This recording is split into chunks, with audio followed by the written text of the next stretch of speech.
박희락 교수입니다. 최근 제가 국방장관에 대해서 여러분들한테 몇 번 말씀드리게 된 것 같습니다. 지난번에는 서욱 장관 내정자한테 국방장관이 되면 북핵 대비, 또 이제 한미동맹 강화, 또 이제 정치와 군의 관계를 똑바로 좀 했으면 좋겠다, 이런 부탁을 드렸습니다. 오늘은 이임을 했지만 정경두 장관에 대한 제가 조금 쓴소리를 좀 해야 되겠습니다.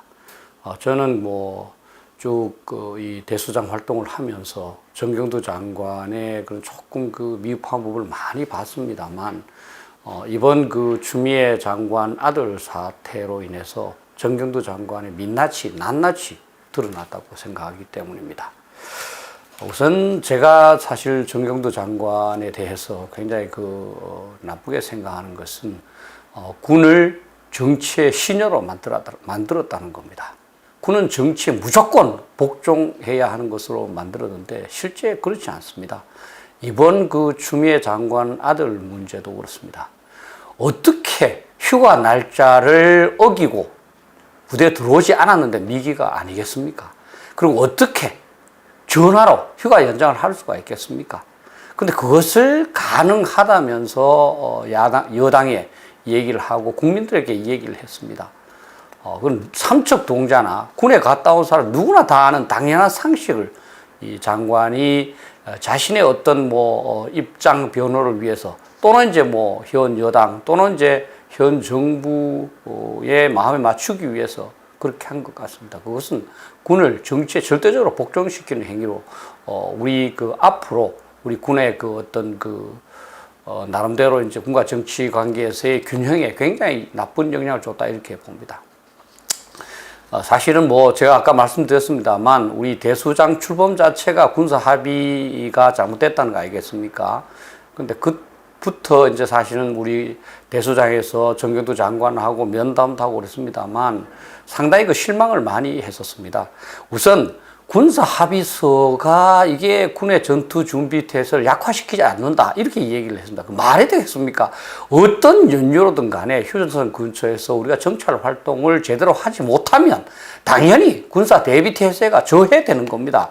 예를 들어 정 장관이 군사 대비 태세는 조금 약화되지만 국가의 어떤 큰 어젠다, 다시 말하면 북한의 핵무기를 폐기시키는 그런 노력을 지원하기 위해서 우리가 좀 다른 방향으로 그것을 보강하겠습니다, 이렇게 말하면 되는 겁니다. 근데 군사 대비태에서 영향이 없다, 이렇게 얘기를 했습니다. 또 사실 북한이 단거리 미사일을 쏴도 그것이 군사 합의의 위반이 아니다. 군사 합의의 제1조가 상호에 대한 일체 적대 행위를 금지하는 겁니다. 그런데 우리에 대한 공격 의도를 갖고 미사일 시험 발사하는 것이 거기에 위배가 아니라고요? 저는 위배이지만, 예를 들어서 국가적인 큰 비핵화 협상을 저해하지 않도록 하기 위해서 조금 자제한다라든지 이런 발언이면 충분하다고 생각합니다. 위배가 아니다, 그렇게 이야기를 했습니다. 또 사실 정 장관이 들어와서 북핵 대비를 철저히 한 게 있습니까? 아무것도 한 게 없습니다. 북한의 핵 위협이 아니면 우리 국민은 두 다리 쭉 뻗고 자지 않습니까? 그게 안 되는데 거기에 대비 하나도 안 했습니다. 또 사실 전 제일 화가 나는 일인데요, 국회든 또는 언론에 사실 견광부의 논리를 많이 얘기했습니다. 꼭 소피스트 같아요. 군은 기면 기고 아니면 아니다, 분명히 대답을 해야 되는데 무슨 말을 하는지 모르게 애매한 말로 계속 능구렁이처럼 넘어갔습니다. 그것은 군인다운 태도가 아닙니다. 또 사실 우리가 북한 핵 위협 때문에 한미동맹이 굉장히 중요하지 않습니까? 한미연합사를 지금보다 훨씬 더 강화해야 됩니다. 그런데 정치권에서 자주를 명분으로 현재 한미연합사 체제를 굉장히 약화시키면서 그 사령관을 한국군으로 하지 않습니까? 그러면 충분한 준비가 됐을 때까지 기다려야 된다, 또는 충분한 준비가 더 중요하다, 이걸 강조를 해야 됩니다. 그런데 사실 2019년에 있었던 초기 작전 운영 능력 시험, 대강대강 컴퓨터로 하고 나서는 그거 완성했다, 이렇게 넘어갔습니다. 원래도 사실은 코로나 바이러스 때문에 연기돼서 그렇지 대강대강 하면서 완전 작전 운영 능력도 충분히 검증했습니다, 이상합니다, 이렇게 넘어갔을 겁니다. 사실 이것은 정 장관이 자발적으로 알아서 한 겁니다. 정부에서 그렇게 말도 안 되는 일을 계속적으로 정 장관에게 압력 넣었겠습니까? 저는 지레짐작으로 알아서 했다 이렇게 봅니다. 따라서 제가 상당히 붕괴하는 겁니다. 서일병 사건에 대해서 좀 더 자세하게 한번 설명을 드려보겠습니다. 당연히 부득이한 경우에는 전화해서 조치받을 수 있고 또 사실 나중에 사후 조치도 받을 수 있습니다. 어느 조직이나 다 마찬가지고 군도 마찬가지입니다. 제가 아무리 봐도 서일병의 그 경우는 부득이한 경우가 아닙니다. 병가를 가서 4일만 병원에 다녀왔을 뿐입니다. 그런데 어떻게 부득이한 경우입니까? 그리고 가장 중요한 것은 부득이한 경우든 아니든 간에 필요하면 자기의 직속 지휘자 또는 지휘관한테 전화해서 보고한 다음에 조치를 받아야 됩니다. 그렇게 하지 않았습니다. 그것이 어떻게 정당했다고 말할 수가 있습니까? 서울병은 당연히 군 규정을 위반했습니다. 그렇게 말해야 되는 겁니다. 군인이라면 또는 국방부 장관이라면. 그런데 정 장관은 그것이 가능하다. 부득이한 경우에 그렇게 조치받을 수 있는데 그것이 규정 위반 아니다. 그러면 제가 이런 예를 들겠습니다. 우리가 내 생명이 위태롭다고 생각할 때는 사실 무기를 사용해서 어떤 그 강도나 이런 사람의 상해를 입힐 수가 있습니다.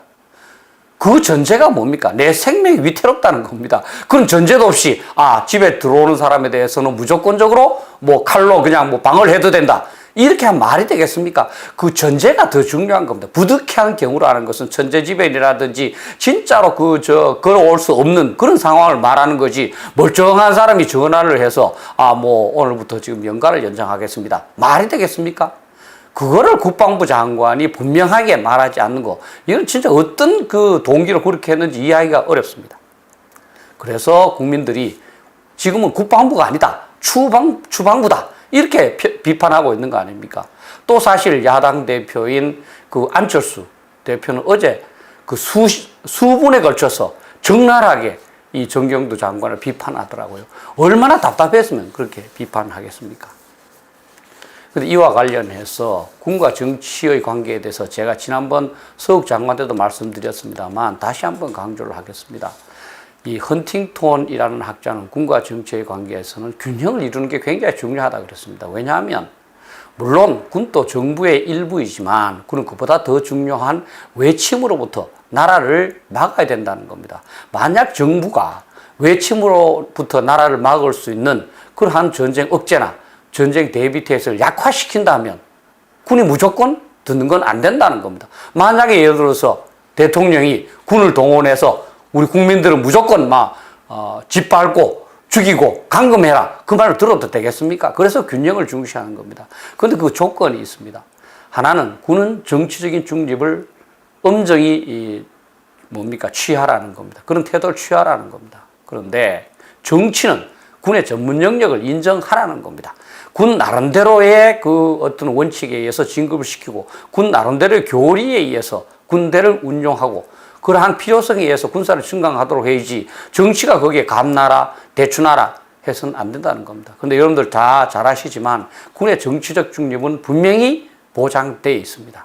그런데 정치가 지금 군을 계속적으로 자기의 필요성에 의해서 이끌고 가고 있습니다. 여기에 정 장관이 앞장서서 지레짐작으로 더욱더 그 선도적으로 굴종을 한 겁니다. 그것은 바로 군의 전투 준비 태세를 낮추는 아주 나쁜 행위라고 할 수 있습니다.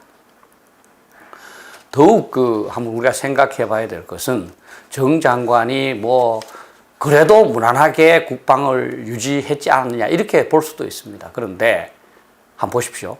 정 장관보다 더 훌륭한 사람이 얼마나 많습니까? 그 사람이 몇 년 동안 장관을 했다면 군을 훨씬 더 발전시켰을 겁니다. 발전을 못 시키고 군의 정치적 중립을 이렇게 훼손한 거, 이것은 저는 굉장히 큰 잘못이다 이렇게 봅니다. 그런데 제가 여기서 정치적 중립에 대해서 하나 좀 말씀을 드려야 될 것 같아요. 군인들이 정치적 중립을 얘기하는데 이게 조금 잘못됐습니다. 지금 군인들은 무조건 군 정치 이 얘기를 하면 안 되고 정치에 전혀 관여하지 않아야 된다고 생각하는데 그렇지 않습니다. 정치적 중립을 국가공무부 제65조에 이렇게 되어 있습니다. 공무원은 정당이나 그 밖의 정치단체 결성에 관여하거나 이에 가입할 수 없다. 또는 공무원은 선거에서 특정 정당 또는 특정인을 지지 또는 반대하기 위한 다음의 행위를 해서는 안 된다 하고 쭉 이제 하지 않아야 될 행위를 열거하고 있습니다. 다시 말하면 공무원이 정당을 만들거나 뭐 정치 활동을 하고 이건 안 됩니다. 그렇지만 공무원도 투표하지 않습니까? 정치적인 어떤 생각을 가질 수가 있고 그 다음에 어떤 이 정치적인 일에 자기 견해를 가질 수가 있습니다. 다만 어느 한 정파 또는 어느 한 정치인에 편향돼서는 안 된다는 거죠. 그런 점에서 보면 현재의 그 정경도 장관 정치적인 편향입니다. 왜냐하면 군의 전문성에 맞도록 해야 되는데 그렇게 하지 않고 여당의 입장만 계속 두둔했기 때문입니다. 근데 저는 이제 정 장관과 같은 문제가요. 군의 진급에 관한 그런 어떤 인식이라 그럴까요? 그 잘못에도 큰 연관이 있다 이렇게 생각합니다. 사실 뭐 군에서는 계급이 굉장히 중요합니다. 그런데 평시 군대에서는 이 진급의 명확한 기준을 내세우기가 어렵습니다. 전공이라는 기준이 가장 중요한데 그게 없지 않습니까? 그죠? 그럼에도 불구하고 사실 우리 군은 공정한 진급을 위해서 굉장히 노력을 했습니다. 뭐 가장 중요하게 보는 것이 이 사람이 과연 진짜 그 상급 어떤 그를 잘 이행할 수 있도록 충분한 군사 지식을 가졌는가? 또 이 사람의 상급자들이 이 사람을 어떻게 평가했는가? 또 이 사람의 평소에 어떤 그 인성이 훌륭한가? 이렇게 다 종합적으로 해서 평가를 했습니다. 그런데 최근 그 문정부 들어와서 느끼는 현상은 이게 어떤 전문성이나 이거와 상관없이 무조건 상급자가 잘했느냐 못했느냐 상급자의 평가를 가장 우선시하는 것 같고요. 그리고 그 상급자 중에서도 아주 높은 장군들을 뭐로 보느냐 하면 현 정부의 시책에 호응하느냐 이렇게 보는 것 같습니다. 그러다 보니까 그게 몇 년이 지나면서 전부 다 군의 평가 기준이 현 정부의 생각과 일치하느냐 이렇게 보는 거죠. 그러다 보니까 군 전문성 있는 사람을 위로 올리는 것이 아니라 정치적인 성향이 강한 사람을 위로 올리는 겁니다. 저는 정 장관이 그러한 그 진급의 이 산물이고 그렇게 해서 우리 군이 점점 많이 망가져 있고 앞으로도 더욱더 망가질 것 같아서 걱정입니다. 그래서 이 문제를 해결하기 위해서는 저는 국민 여러분들에게 부탁드리고 싶습니다. 우리가 진급지상주의에서 벗어나야 되는데요.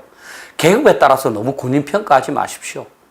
사실 군을 잘 모르시기 때문에 대장이 제일 참 훌륭하고 많은 그 덕성 또는 지식을 갖춘 것 같고 그런 경우도 있을 겁니다. 그러나 그렇지 않는 경우도 참 많습니다. 지금과 같은 진급 분위기에서는 반드시 그렇게 안 될 경우가 더욱 많을 수도 있습니다. 저도 저 얘기를 해서는 안 되겠지만 저도 사실 그렇게 억울한 점이 없지 않습니다. 저도 햇볕 정책을 할 때 그때 대북 정책 과장을 했습니다. 얼마나 고민을 했겠습니까? 제가 지금 되돌이켜 보면 그때 고민 없이 열심히 해서 진급해서 군대를 바로 하는데 더 기여하는 게 맞았는지 아니면은 그렇게 고민을 해서 나름대로 이제 대령에서 끝나는지 맞았는지 저도 잘 모르겠습니다만 어쨌든 고민을 많이 했습니다. 그 결과 저는 나름대로 이렇게 교수도 하고 이렇게 해서 보상을 받았습니다만 저보다 더욱더 많은 고민도 하고 그리고 나서 하나도 보상도 받지 못한 채 쓸쓸하게 나간 소령, 중령, 대령, 준장, 소장, 중장이 많이 있습니다. 여러분들 계급만으로 보지 마십시오. 또 우리 후배들한테 좀 부탁하고 싶습니다. 여러분들 지휘관일 때 여러분들 같이 근무했다고 진급시키거나 고등학교 후배라고 진급시키지 마십시오. 진짜 앞으로 군을 담당할 훌륭한 사람들 진급시키고자 노력하십시오. 청와대 진짜 부탁드립니다. 진급 권한은 형식적으로 행사하십시오. 각 군 총장과 장관이 결재받으러 들어오면 열심히 했을 것이라고 생각을 하고 그냥 서명하십시오. 그게 형식적인 권한 행사라는 겁니다. 그러고 나서 만약에 의견이 있으면 서면으로 하십시오. 군은 나름대로 똑바로 합니다. 그런데 청와대 참모들이 비서관이든 행정관 이런 사람들이 계속 입김을 넣으니까 장교들이 어떻게 자기 상관을 보고 근무하겠습니까? 청와대만 보고 근무하지. 고쳐야 됩니다. 또 군인들도 제가 부탁드립니다. 이제 사회가 많이 달라졌습니다. 계급이 그다지 중요하지 않습니다. 과거에 비해서는. 여러분들 옛날에 일찍 죽었기 때문에 군생활만으로 모든 것을 마무리할 수 있었습니다. 이제 오래 삽니다. 군대생활 마치고 나서 제2의 인생이 더 중요할 수도 있습니다. 따라서 너무 계급에 연연하지 마시고 군인으로서의 명예를 지키고 자긍심을 갖고자 노력을 하십시오.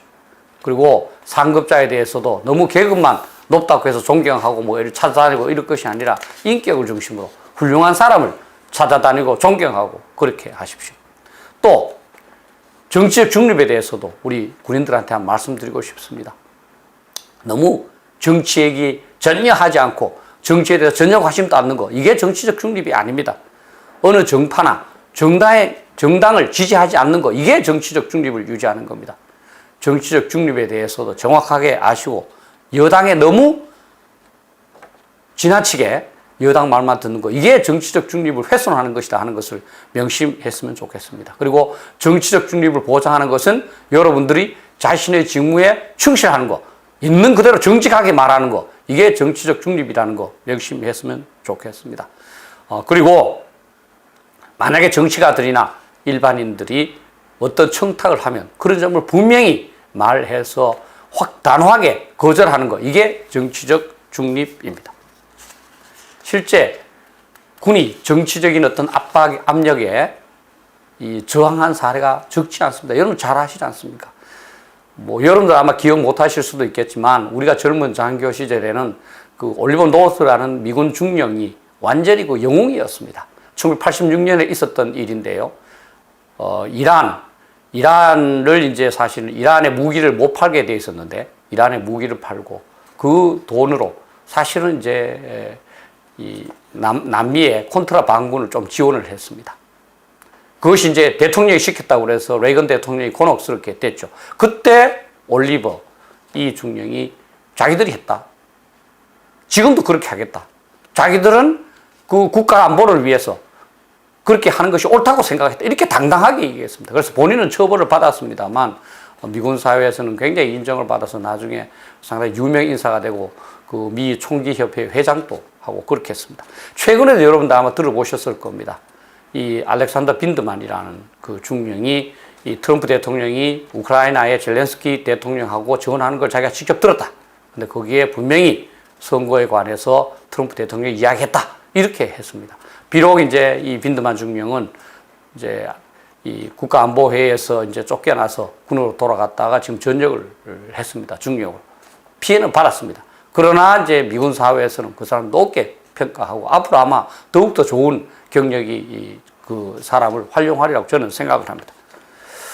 또 이제 좀 높은 그 정경도 장관에 비유되겠습니다만 매티스 장관. 또 이제 사실은 그 유사한 시기에 비서실장을 한 존 켈리 비서실장도 있습니다. 이 두 사람은 해병대 이제 그 대장인데요. 이 트럼프 대통령을 도와서 어떻게든 큰 실수를 하지 않도록 국가안보에 큰 실수를 하지 않도록 굉장히 노력을 했습니다. 그래서 이 두 사람이 백악관의 어른들이다. 많지 않은 어른들이다. 그렇게 했습니다. 그럼에도 불구하고 본인이 노력하다가 안 되니까 사임을 했습니다. 그런데 정경도 장관이 진짜 현 정부가 국가안보를 저해하는 방향으로 나갔을 때 그것을 어떤 다른 방향으로 나갔을 때 바른 방향으로 가도록 하기 위해서 노력한 바가 있습니까? 저는 앞장섰다고 생각합니다. 결론적으로 제가 말씀을 드리면 군인은 어떤 사람이 되어야 되느냐? 여러분들 다 잘 아시라고 생각합니다. 자신의 이익보다 국가의 이익을 대변하는 사람이 군인이 돼야 됩니다. 그래서 뭐 윤석열 검찰총장도 얘기했습니다만 사람이 아니라 조직, 국가에 충성하는 게 돼야 안 되겠습니까? 그럼 당연히 국가와 군대에 충성하는 사람이 돼야 됩니다. 그렇다면 현 정부에서 정부나 또는 뭐 대통령 또는 정치가 하고 어떤 그 나름대로 각을 세우지 않았다면 그 사람은 잘못된 겁니다. 왜냐하면 현 정부가 안보를 충실하는 방향으로 정책을 펼치지 않았지 않습니까? 그리고 가장 중요한 게 군인에게는 명예 아니겠습니까? 지금 당장 국방부 장관 또는 지금 당장 합참의장, 지금 당장 뭐 어떤 그 장군으로서의 임무를 수행하고 또 이제 무난하게 넘기는 거, 이게 중요한 게 아닙니다. 내 선배들이 나를 어떻게 평가할 것인가, 내 후배들이 어떻게 평가할 평가할 것인가? 이게 더 중요하지 않겠습니까? 저는 사실 예비역 선배들도 부탁드립니다. 후배들을 평가할 때도 무조건 뭐 장관했다고 높게 평가할 것이 아니라 장관으로서 잘못했다, 합참으로 잘못했다 그러면 꾸준함하십시오. 그리고 그 사람들 예를 들어서 자기 부하들 나중에 한 만나서 소주 한잔 할 때 너는 나오지 마라. 나 니하고 더 이상 얘기하기 싫다. 이렇게 말하세요. 또 우리 군인 후배들한테 부탁드리고 싶어요. 자기가 마음에 안 드는 선배 소집하면 나가지 마세요. 나는 안 나가겠습니다. 그렇게 해야 그 사람들 외로움을 느껴야 자기가 반성하지 않겠습니까? 또 그런 사례가 전해지면 국방부 장관, 합참부 장 하는 사람들이 내가 지금 당장이 중요한 것이 아니라 전역후도 중요하다. 그러니까 내가 함부로 하면 안 되겠다. 이렇게 반성하지 않겠습니까?